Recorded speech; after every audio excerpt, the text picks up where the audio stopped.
ಆಚಿ chilli powder ಸಖತ್ ಖಾರ ಬಣ್ಣ ಮತ್ತು ರುಚಿ ಆಚಿ ಚಿಲ್ಲಿ ಪೌಡರ್. ಮತ್ತೊಮ್ಮೆ ರಾಜ್ಯದಲ್ಲಿ ಸರ್ಕಾರ ವರ್ಸಸ್ ಸಾರಿಗೆ ನೌಕರರು ಅನ್ನೋ ಪರಿಸ್ಥಿತಿ ನಿರ್ಮಾಣ ಆಗುತ್ತಾ ಅನ್ನೋ ಪ್ರಶ್ನೆ ಇದೆ.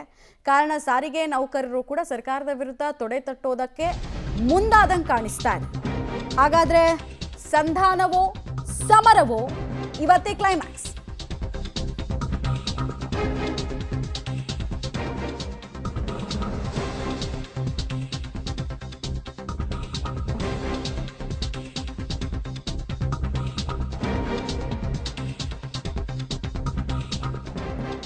ಸಚಿವ ರಾಮಲಿಂಗಾರೆಡ್ಡಿ ಜೊತೆಗೆ ನಿರ್ಣಾಯಕ ಸಭೆ ಆಗುತ್ತೆ. ಬೇಡಿಕೆ ಈಡೇರದೇ ಇದ್ರೆ ಸಾರಿಗೆ ಮುಷ್ಕರ ಅನ್ನೋದು ಫಿಕ್ಸ್ ಆಗುತ್ತಾ?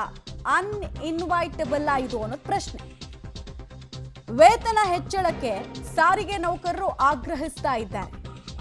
ವೇತನ ಹೆಚ್ಚಳ ಜೊತೆಗೆ ಬಾಕಿ ಇರುವಂತಹ ಅರಿಯರ್ಸು ಅವ್ರ ಪ್ರಕಾರ ಅವ್ರು ಕ್ಲೇಮ್ ಮಾಡ್ಕೊಳ್ಳೋದು ಆಲ್ಮೋಸ್ಟ್ ಒಂದು 38 ತಿಂಗಳ ಅರಿಯರ್ಸ್ ಕೊಡಬೇಕು ಸರ್ಕಾರ ಅಂತೆಲ್ಲ ಕ್ಲೇಮ್ ಮಾಡ್ಕೊಳ್ತಾ ಇದೆ. ಹೀಗಾಗಿ ಏನಾಗುತ್ತೆ ಮೀಟಿಂಗ್ನಲ್ಲಿ ಅನ್ನೋದು ಪ್ರಶ್ನೆ. ಸರ್ಕಾರ ಅಷ್ಟು ಸುಲಭ ಅಲ್ಲ ಬೇಡಿಕೆ ಈಡೇರಿಸೋದು. ಯಾಕಂದರೆ ಆಲ್ಮೋಸ್ಟ್ ಒಂದು ಅಂದಾಜಿನ ಪ್ರಕಾರ 4,000 ಕೋಟಿಗೂ ಹೆಚ್ಚು ಸಾಲ ಇದೆ.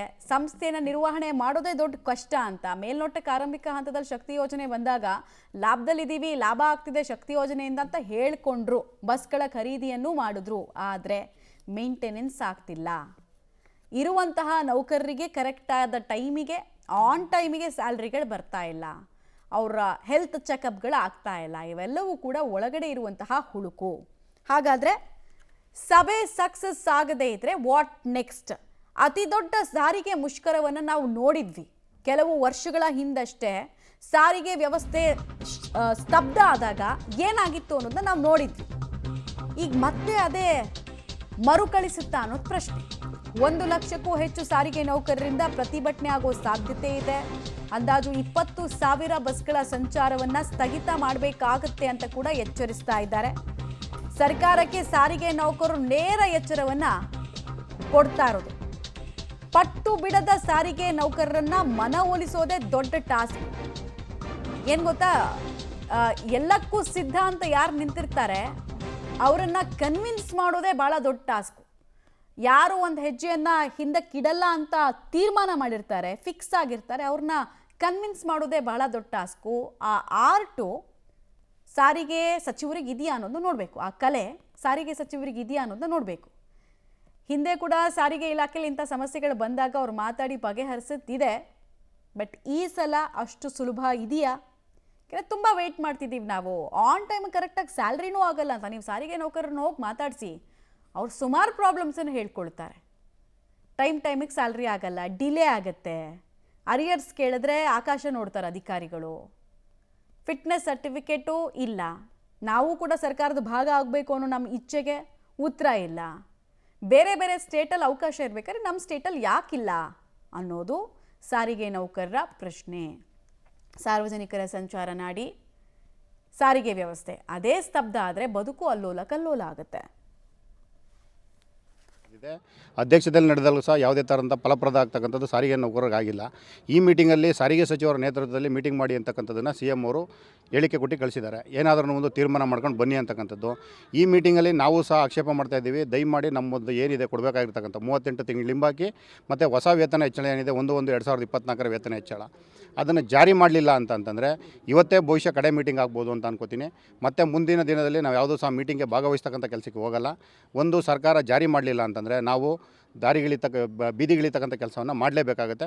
ಮುಷ್ಕರ ಬಿಟ್ಟು ಬೇರೆ ಯಾವುದೂ ದಾರಿ ಇಲ್ಲ ಅಂತಕ್ಕಂಥದ್ದು ನಾನು ನೇರವಾಗಿ ಹೇಳೋದಕ್ಕೆ ಇಷ್ಟಪಡ್ತೀನಿ ಸರ್. ಓಕೆ, ಇವತ್ತಿನ ಸಭೆ ಏನಾದರೂ ನಿಮಗೆ ಸ್ಯಾಟಿಸ್ಫೈ ಆಗಲಿಲ್ಲ ಅಂತ ಹೇಳಿದರೆ ಈಗ ಮುಷ್ಕರಕ್ಕೆ ಕರೆ ಕೊಡ್ತಾರೆ ಹಿಂಗೆ ಸರ್? 200% ಸರ್. ಈ ಬಾರಿ ಮುಷ್ಕರಕ್ಕೆ ಕರೆ ಕೊಡ್ತೀವಿ ಅಂತಂದರೆ ಮುಷ್ಕರನ ಬೇರೆ ರೀತಿಯಲ್ಲಿ ಕರೆ ಕೊಡ್ತೀವಿ. ವೇತನ ನಮಗೆ ಸಾಲ್ತಾ ಇಲ್ಲ ಒಂದು, ಮತ್ತು ವೇತನ ಸಾಲದೇ ಇರೋದ್ರಿಂದ ನಾವ್ಯಾರು ಸಹ ಕೆಲಸಕ್ಕೆ ಬರಲ್ಲ ಅಂತಕ್ಕಂಥ ಕಾರಣವನ್ನು ಇಟ್ಟು ಮುಷ್ಕರಕ್ಕೆ ಹೋಗ್ತಕ್ಕಂಥದ್ದನ್ನು ಸರ್ಕಾರವು ನೋಡಬೇಕಾಗುತ್ತೆ. ಹಾಗಾಗಿ ಕರೆದು ಸರಿಯಾದಂಥ ರೀತಿಯಲ್ಲಿ ಇತ್ಯರ್ಥಪಡಿಸಲಿಲ್ಲ ಅಂತಂದರೆ ಮುಂದಿನ ಮುಷ್ಕರಕ್ಕೆ ಸರ್ಕಾರವೇ ನೇರ ಹೊಣೆಗಾರ. ಈಗ 3 ಸಂಘಟನೆ ನೌಕರರು ಕೂಡ ಇದೇ ನಿರ್ಧಾರದ ಮೇಲಿದ್ದಾರೆ. ಸಾರಿಗೆ ಇಲ್ಲಿ ಹಿಂದೆ ನಡೆದಂಥ ಮುಷ್ಕರದಲ್ಲಿ 90% ಮುಷ್ಕರ ಯಶಸ್ವಿಯಾಗಿದೆ. ಒಂದು 10% ವೇರಿಯೇಷನ್ ಆಗಿತ್ತು. ಒಂದೇ ಒಂದು ದಿನ ಮುಷ್ಕರ ಮುಂದಕ್ಕೆ ಹೋಗಿದ್ದಿದ್ರೆ ಆಫೀಸ್ ಸಿಬ್ಬಂದಿಗಳು ಸಹ ಈ ಮುಷ್ಕರಕ್ಕೆ ಭಾಗವಹಿಸ್ತಾ ಇದ್ರು. ಅಂಥ ದಿನಗಳನ್ನು ಈ ಸರ್ಕಾರ ನೋಡಿದೆ. ಹಾಗಾಗಿ ನಾವೇನು ಹೇಳ್ತಿದ್ದೀವಿ, ಇನ್ನು ಮೀನಾಮೇಷ ಎಣಿಸ್ತಕ್ಕಂಥದ್ದನ್ನು ನಿಲ್ಲಿಸಿ ನಮಗೇನು ಸೌಲಭ್ಯ ಕೊಡಬೇಕಾಗಿದೆ 1/1/24ರಿಂದ ವೇತನ ಹೆಚ್ಚಳ ಮತ್ತು 38 ತಿಂಗಳ ಹಿಂಬಾಕಿಯನ್ನು ಜರೂರಾಗಿ ಜಾರಿ ಮಾಡಬೇಕಾಗಿದೆ. ಮಾಡಲಿಲ್ಲ ಅಂತಂದರೆ ಮುಂದಿನ ದಿನದಲ್ಲಿ ಸಾರ್ವಜನಿಕರಿಗೆ ತೊಂದರೆ ಆದೆ. ಅದಕ್ಕೆ ಮ್ಯಾನೇಜ್ಮೆಂಟು ಮತ್ತು ಸರ್ಕಾರವೇ ನೇರ ಹೊಣೆಗಾರಿ ಆಗಿರ್ತಕ್ಕಂಥದ್ದನ್ನು ನಾನು ನಿಮ್ಮ ವಾಹಿನಿ ಮುಖಾಂತರ ಹೇಳೋದಕ್ಕೆ ಇಷ್ಟಪಡ್ತೀನಿ. ಸಭೆಯಲ್ಲಿ ಸಂಧಾನ ಸಕ್ಸಸ್ ಆಗಲಿಲ್ಲ ಅಂದರೆ ಈಗ ಸಮರ ಸ್ಟಾರ್ಟ್ ಆಗುತ್ತೆ, ಈಗ ಸಂಪೂರ್ಣ ಸ್ಥಗಿತ ಆಗುತ್ತೆ. ಸಂಪೂರ್ಣ ಕರ್ನಾಟಕ ರಾಜ್ಯದಂಥ ಸಾರಿಗೆ ಸ್ತಬ್ಧ ಆಗುತ್ತೆ ಸರ್. ಯಾವುದೇ ಕಾರಣಕ್ಕೂ ಇದರಲ್ಲಿ ಹೆಚ್ಚು ಕಮ್ಮಿ ಅಂತಕ್ಕಂಥ ಮಾತಿಲ್ಲ. ಯಾಕಂದರೆ ಹೊರಗಡೆ ಇರ್ತಕ್ಕಂಥ ಎಂಪ್ಲಾಯೀಸು ಕೇಳ್ತಾ ಇದ್ದಾರೆ, ನಾವು ಇನ್ನೂ ಎಲ್ಲಿವರೆಗೂ ಸಹ ನಿಮ್ಮ ಮಾತುಕತೆಗಳನ್ನ ಕೇಳಬೇಕಾಗಿದೆ ಅಂತಕ್ಕಂಥದ್ದನ್ನು ಹೇಳ್ತಾ ಇದ್ದಾರೆ. ಹಾಗಾಗಿ ನಾವು ನೇರವಾಗಿ ಹೇಳ್ತಾ ಇದ್ದೀವಿ ಸರ್ಕಾರಕ್ಕೆ, 4 ಮೀಟಿಂಗ್ಗಳು ಸಹ ಯಾವುದೇ ರೀತಿಯಲ್ಲಿ ಸರ್ಕಾರ ಸಾರಿಗೆ ನೌಕರರ ಬಗ್ಗೆ ಮೃದು ಧೋರಣೆ ತಾಳಿಲ್ಲ. ಹಾಗಾಗಿ ಈ ಮೀಟಿಂಗ್ ಅಲ್ಲಾದ್ರೂ ಸಹ ಸಾರಿಗೆ ನೌಕರರ ಡೀಟೇಲ್ಸ್ ಕೊಡ್ತಾರೆ. ನೇರ ಸಂಪರ್ಕದಲ್ಲಿ ಜಾಯಿನ್ ಆಗ್ತಾ ಇದ್ದಾರೆ ಪ್ರಕಾಶ್. ಈಗ ಸಮರಕ್ಕೆ ಸಜ್ಜಾಗಿದ್ದೀನಿ ಅಂತ ನಿಂತವ್ರ ಜೊತೆಗೆ ಸಂಧಾನ ಮಾಡ್ಕೊಳ್ಳೋದು ಎಲ್ರಿಗೂ ಕರಗತವಾಗಿರೋ ಕಲೆ ಅಲ್ಲ. ಅದು ಹೆಂಗೆ ವರ್ಕೌಟ್ ಮಾಡ್ಕೊಳ್ತಾರೆ ರಾಮಲಿಂಗಾರೆಡ್ಡಿ ಅವರ ಪ್ರಶ್ನೆ. ಸರ್ಕಾರದ ಚಿಂತನೆ ಏನು? ಈ ಸಲ ಯಾರು ಮಂಡಿ ಉರುವಂತಹ ಸಾಧ್ಯತೆ ಇದೆ? ಒಂದು ವೇಳೆ ಸರ್ಕಾರ ಒಪ್ಪಲಿಲ್ಲ ಅಂದರೆ ಇವ್ರ ಹತ್ರ ಇರುವಂತಹ ಆಯ್ಕೆಗಳು ಏನು? ಮಮತಾ, ಈಗಾಗಲೇ ಬೆಳಿಗ್ಗೆ 10 ಗಂಟೆಯಿಂದ ಸಚಿವರು ಸಾರಿಗೆ ನೌಕರರ ಮುಖಂಡರುಗಳೇನಿದ್ದಾರೆ ಅವರ ಜೊತೆ ನಿರಂತರವಾಗಿ ಸಭೆಗಳನ್ನು ನಡೆಸ್ತಾ ಇದ್ದಾರೆ. ಅವರನ್ನು ಮನವೊಲಿಸುವಂಥ ಪ್ರಯತ್ನಗಳು ಕೂಡ ಆಗ್ತಾ ಇದೆ. ಸೊ ಈ ಹಿಂದೆ ಕೂಡ ಖುದ್ದು CM ಅವರ ಜೊತೆನೆ ಒಂದಿಷ್ಟು ಸಾರಿಗೆ ನೌಕರರ ಮುಖಂಡರುಗಳು ಅವರ ಬೇಡಿಕೆಗಳು ಏನಿದ್ದು, ಜೊತೆಗೆ ಬಾಕಿ ವೇತನ ಎಷ್ಟಿತ್ತು, ಎಷ್ಟು ದಿನಗಳಿಂದ ಬರಬೇಕಾಗಿತ್ತು, ಅದರಿಂದ ಅವರಿಗೆ ಆರ್ಥಿಕವಾಗಿ ಎಷ್ಟೆಲ್ಲ ಸಮಸ್ಯೆಗಳಾಗಿದೆ ಅದೆಲ್ಲವನ್ನು ಕೂಡ ತಿಳಿಸುವಂತಹ ಪ್ರಯತ್ನಗಳಾಗಿದ್ವು. ಆದರೆ ಒಂದು ಭರವಸೆಯನ್ನು ಕೊಟ್ಟಿದ್ರು, ಇದೆಲ್ಲವೂ ಕೂಡ ಇತ್ಯರ್ಥ ಆಗುತ್ತೆ ಅಂತೇಳಿ. ಆದರೆ ಈವರೆಗೂ ಕೂಡ ಆಗಿರಲಿಲ್ಲ. ಸೊ ಈ ಬಾರಿ ದೊಡ್ಡ ಮಟ್ಟದಲ್ಲಿ ಮುಷ್ಕರವನ್ನು ಮಾಡ್ತೀವಿ, ಕಂಪ್ಲೀಟ್ ಆಗಿ ಸಾರಿಗೆ ವ್ಯವಸ್ಥೆಯನ್ನು ಸ್ತಬ್ಧ ಮಾಡ್ತೀವಿ ಅನ್ನುವಂತಹ ಎಚ್ಚರಿಕೆಯನ್ನು ಕೊಟ್ಟಿದ್ರು. ಆ ಎಚ್ಚರಿಕೆಯ ಬೆನ್ನಲ್ಲೇ ಖುದ್ದು ಸಾರಿಗೆ ಸಚಿವರ ನೇತೃತ್ವದಲ್ಲಿ ಸಭೆಗೆ ಹಾಜರಾಗುವಂತೆ ಈಗ CM ಅವರು ಕೂಡ ಸೂಚನೆಯನ್ನು ಕೊಟ್ಟಿದ್ರು. ಅದಾದ ಬಳಿಕ ಇವತ್ತು ಬೆಳಿಗ್ಗೆ 10 ಗಂಟೆಯಿಂದ ಸಾರಿಗೆ ನೌಕರರ 3 ಸಂಘಟನೆಗಳ ಮುಖಂಡರ ಜೊತೆ ನಿರಂತರವಾಗಿ ಸಭೆಗಳು ಕೂಡ ಆಗ್ತಾ ಇದೆ. ಅವರ ಬೇಡಿಕೆಗಳಿಗೆ ಸಂಬಂಧಪಟ್ಟಂತೆ ಸೊ ಆದಷ್ಟು ಬೇಗ ಈಡೇರಿಸ್ತೀವಿ ಅನ್ನುವಂತಹ ಒಂದು ಮನವೊಲಿಸುವಂತಹ ತಂತ್ರವನ್ನು ಮಾಡ್ತಾ ಇದ್ದಾರೆ. ಆ ಭರವಸೆಯನ್ನು ಕೂಡ ಕೊಡ್ತಾ ಇದ್ದಾರೆ.